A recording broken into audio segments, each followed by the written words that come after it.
What's up, everyone, and welcome to On the Hop with Coach Chop. Today we're at Chris River High School, and I'm here with Coach Lowery. Coach, how you doing today? I'm doing well, man. Appreciate y'all being here. Excited to talk about Pirate football, anything for our program, and appreciate you guys doing this. Awesome.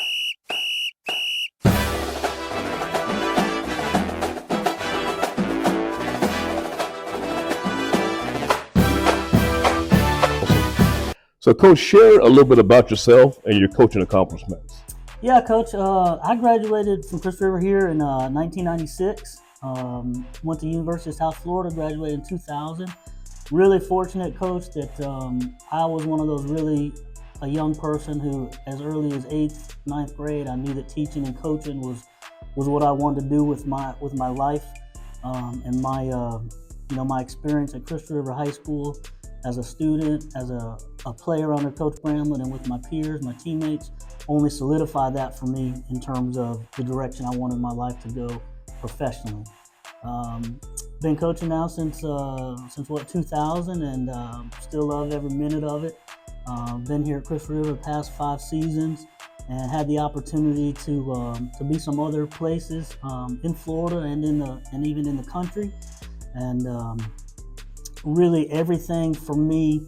You always hear focus where your feet are as a coach, and I've always been conscious of doing that and doing the best job as I could as a teacher and a coach. But I've never lost the passion. It's always been my professional dream to come back to Chris River High School and help our student athletes, as well as our students who are not involved in football, have an outstanding experience at Chris River High School the way that I did. So I know that it's really a special opportunity to be back coaching at your alma mater, and I don't take a day of that for granted. So just fortunate to be here, grateful to work with outstanding administration, staff, players, and we're gonna ride this thing and see how high our ceiling is. Try to reach every bit of our potential. Good, Coach. So, Coach, last year you went 3-7. Talk about what you learned from last season and what you plan to do moving forward. Yeah, Coach, we're no different here than any other program or any other coach or player. You want to win every game, every time you step onto the field. We all want to do that. Our record last year, 3-7. I've told our players this. We always try to be very transparent with our guys and very forward thinking. 3-7. You look at it, 3 or 4 of those losses, we were competitive. And coin flip games could have gone either way. Right. So you can look at that 2 ways, and we look at it both ways. The bad part is we didn't make the coin flip our way. Right. The good part is we were in those 3 or 4 games to where we could have. So really, I think when you lose, does it create more of a sense of urgency and more of a sense of what can we do to make the season better? I think that's obvious that it does. However, I also think that as a program and as a coaching staff, really, you're always looking to improve your program. I mean, even if you win a state championship, true quality coaching staffs and true quality players, you should still be looking about how we're going to improve going forward. Right. Every season. It's not. It's certainly not ideal in terms of high school is becoming a little bit more of, you're hopeful that you're going to have your guys for 4 years, and you're hopeful that they come up from your middle school feeder program, and but really more so than than I can remember. It's really every season's a new year, every challenge, new obstacles. So we're going to see if we can get this thing turned around in the right direction, and as I said, we're going to try and reach our ceiling and reach our full potential. You've been here for about 5 years now. So what is your secret to longevity as a head coach?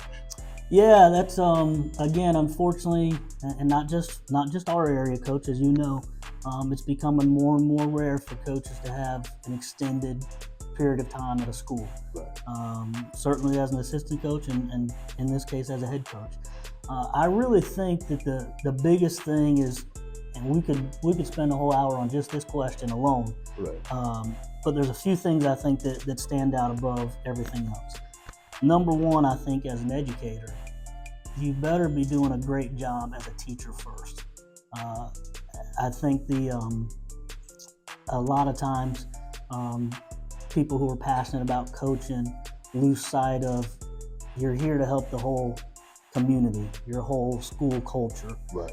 So you better be doing a good, outstanding job as a teacher and understanding that relationship. And then the coaching aspect specifically, a few things that stand out to me. Number one, you better have some resiliency.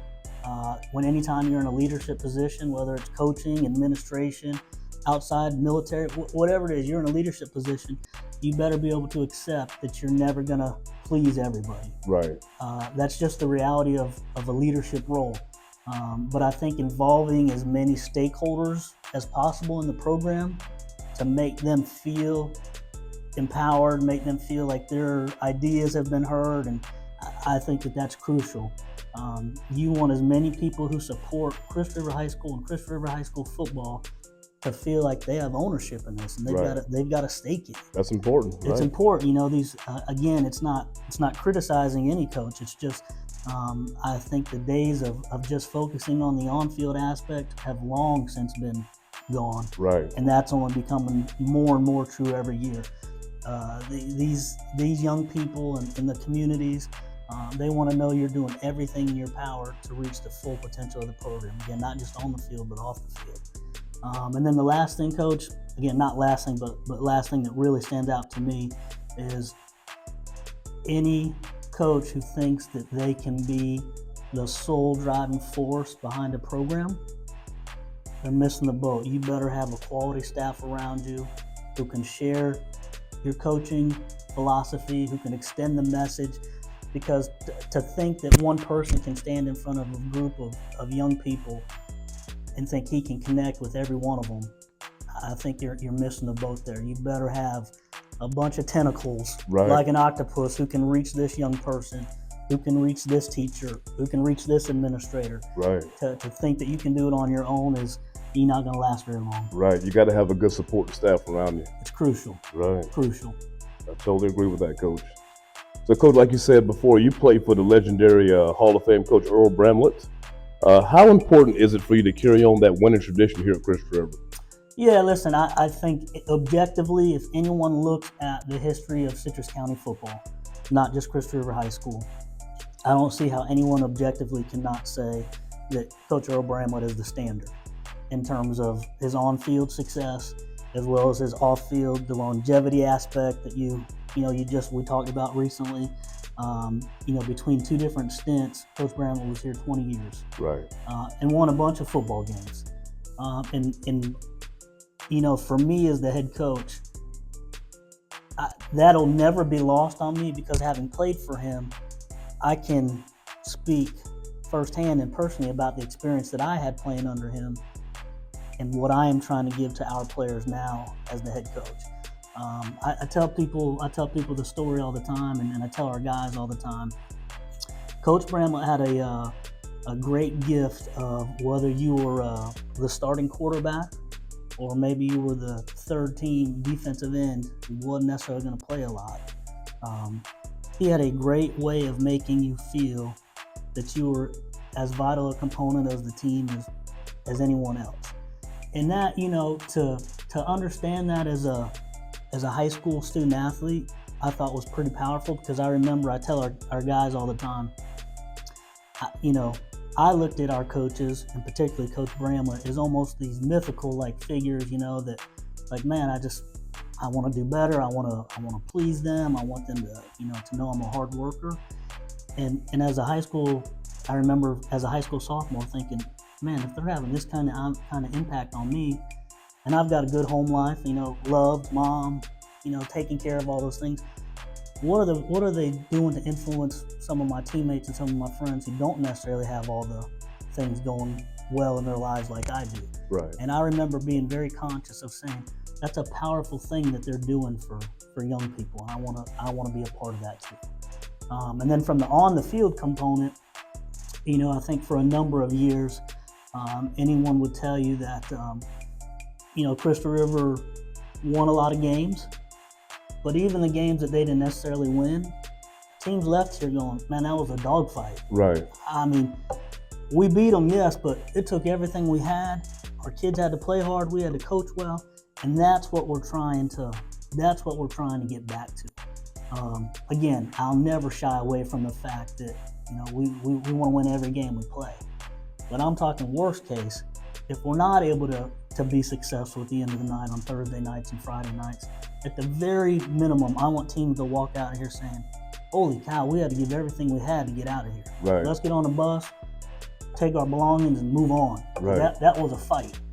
That's what I want Crystal River to be known for. Coach, I think that any school in Central Florida, they'll have my back. And when I say that one of the scrappier teams in Central Florida is Crystal River. You know what I'm saying? You're going to be in a dogfight anytime you play Crystal River. It's just that's the way it's always been. When I played against them, back in the '90s, up until this point now, what you got to, you still got those kids playing at that same standard. So, I think that's awesome, Coach. Yeah, I appreciate that. And like I said, that standard was set long before I was here. I'm just trying to keep that thing going and not let it slip. Right. That's awesome, Coach. We know that football is a brutal sport. It takes a special coach to keep those players' attention when it gets rough. A lot of people don't know that you have a good sense of humor. How do you use humor to break up the monotony of practice? Yeah, it's a great question, Coach, and I appreciate that. Listen, I tell our guys all the time, and I'm a huge proponent of multiple sport kids. They play other sports. You're not going to find a bigger supporter that I can be for them playing other sports. But I also tell them you have to recognize how much work goes into being a successful football player. It feels like it has nothing to do with the game. You can't call up 10 buddies and say, hey man, pad up, let's go meet at Whispering Pikes and let's bang around and right. Let's get ready for the season. Right. you got to lift and you got to eat right and you do all these things that they feel like, man, they're so far from the actual game on Thursday and Friday nights. So to answer your question specifically, I don't know how anyone cannot give everything they have to football if they're not also having fun. Right. I mean, that we can't lose sight of that as coaches and even as players sometimes. Again, we all want to be successful. We all want to win every game we play. But the amount of effort and sacrifice and hard work that it takes to be successful as an individual player and then collectively as a team, you better have some fun doing it. Right. So from a personality standpoint, Coach, I can't tell you that I intentionally, or purposefully, crack a joke at this time, with the specific idea of breaking things up. But I do know that I don't care if you're young, old, female, male, there's not enough laughter out there. I mean, everyone feels better after a chuckle or a laugh, or, so I am conscious of that. I don't think that, one of the things that I think as a coach, you have to be who you are. You have to have your personality, or young people are going to see through that and know whether it's not sincere or insincere. Right. So it's one of the things that I value the most is you're trying to get these young men to give everything they have. Well, they better know that you care about them as more than just a football player. Absolutely. Or you don't have a chance. Right. And so is humor part of that? For me, it is, because it's part of my personality. Right. And it just so happens that coaching football and teaching, there's nothing else that I've ever wanted to do. But had there been something else that I'd, been involved in professionally, I still feel like humor would have been a part of that. Right. I mean, if I'm a barista at a coffee shop or a chef at a restaurant, I'm gonna have fun. I think that's part of my natural personality. And I don't know necessarily where that comes from, but I just know that I've always enjoyed having good relationships and people making me laugh and me being able to make them laugh. So it's certainly a part of my foundational personality, without a doubt. I think that's awesome, Coach. So, Coach, let's talk about some of your key returners coming back. What can the Pirate fans expect from your playmakers this season? Yeah, listen, Coach, we do have a number of guys that I think can do some things for us offensively and defensively, and I'm glad you didn't limit to offensively, because I think sometimes the average fan doesn't necessarily think of a playmaker on the defensive side. Right. But we do have some guys on both sides of the ball who I think are going to have outstanding seasons. Joel Velasquez, JoJo, he's an outstanding player for us, outstanding running back, outstanding linebacker. I won't give this coach's name away out of respect for him, but I did have a coach in the area tell me that he thought that JoJo was the best player in our immediate area. And coming from this particular coach, I really thought that was an outstanding compliment for JoJo. Right. But we've got other guys. It's certainly not just a one-man team. I think Nick Snyder's has all kinds of potential on the offensive and defensive side. We picked up a young man who transferred into Crystal River High School by the name of Brett Petty. I think he's going to do great things for us on the defensive side. Listen, you as a coach, I think you're always looking for someone who's going to elevate their game from season to season or collectively throughout their career. I think Matt Baird is a young man who can have a big season for us. I mean, really, Coach, you hate to leave anyone out or not put anyone in, but man, Luke Whitty, Landon Reagan, Tim Gray on the defensive side. I mean, we've got some gentlemen who have put in the work and who have earned the right to go out and be successful. Right. Now, we all know there's all kinds of factors that are beyond their control, but we have a core group of young men, and it's starting to grow, who are certainly giving themselves every chance to be successful. We tell our guys too, the reality is this: we're doing all these things for the opportunity to be good, right, the opportunity to be great, but there's no guarantees. That's not how life works. Right. So the fact that they're willing to put in all this sacrifice without necessarily knowing a predetermined outcome, it speaks volumes about them as young men and about them as football players. And so I'm very hopeful that everything they're doing translates to on-the-field success. That's awesome. And Coach, you mentioned, off the cuff a little bit, talking about Joel Velasquez. I remember when I was a head coach at Lecanto, I think he scored for about 200 yards rushing. As a junior, he came back, and I remember watching film. I think he had about 20 tackles on defense. When we played against you guys, just tough kid on both sides of the field. I think he's going to really be a special player, like the coach was saying about him earlier. Yeah, I appreciate that. Yeah, I think that's sometimes maybe gets lost a little bit. As good as he is on offense, Coach, I'm not so sure he's not even a better linebacker. Right, terrific. And that's obviously, as a coach, that's a blessing to say that he's got the ability to be impactful on both sides of the ball like that. Gives a dog. It's a dog, Coach. This is your opportunity to promote any activity or fundraiser you have this summer. Yeah, Coach, we just finished up our youth camp, ran June 1st through June 3rd. Can't say enough about, number one, the community support. Coach, we finished in the low 90s with our number of campers. That's awesome. It was an outstanding camp. But really a great example of, Coach, if I went through and listed everybody who helped make that camp successful, you don't have enough time on your cell phone, on your film. It's just so many people behind the scenes who make that camp a success. But the one group that I will certainly highlight collectively as a group is our current players, as well as some of our recent graduates. The way that they stepped up and worked with those young people to help try and grow the game of football in our county, I just can't say enough about them, because listen, they're high school students, and as mature as they are, you're talking about the first week of summer. Right. I mean, camp started at 8. We had them here at 7. So that group of young people to step up and give their time, to give back to what I think is the greatest game of all time. You can't say enough about how appreciative we are of their time. Right. That's awesome, Coach. I think you've got a really special thing going that you started up here. Got these kids coming in, like I said, the first week, to give up their time, be here at 7 o'clock, an hour before the camp. I can't imagine what I'd have been doing, 30 years ago.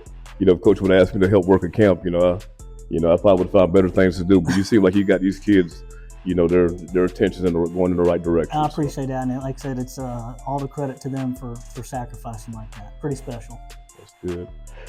Well, Coach, it's always a pleasure to sit down and chop it up with you. And I'm asking the Pirate Nation to pack the stadium this fall. And Coach, I just want to thank you for being a guest on our podcast, and I hope you have an awesome season.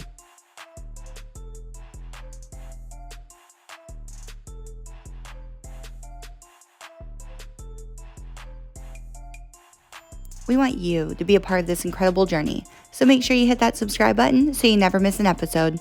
When you subscribe, you'll be the first to know about new episodes, game recaps, and inspiring stories.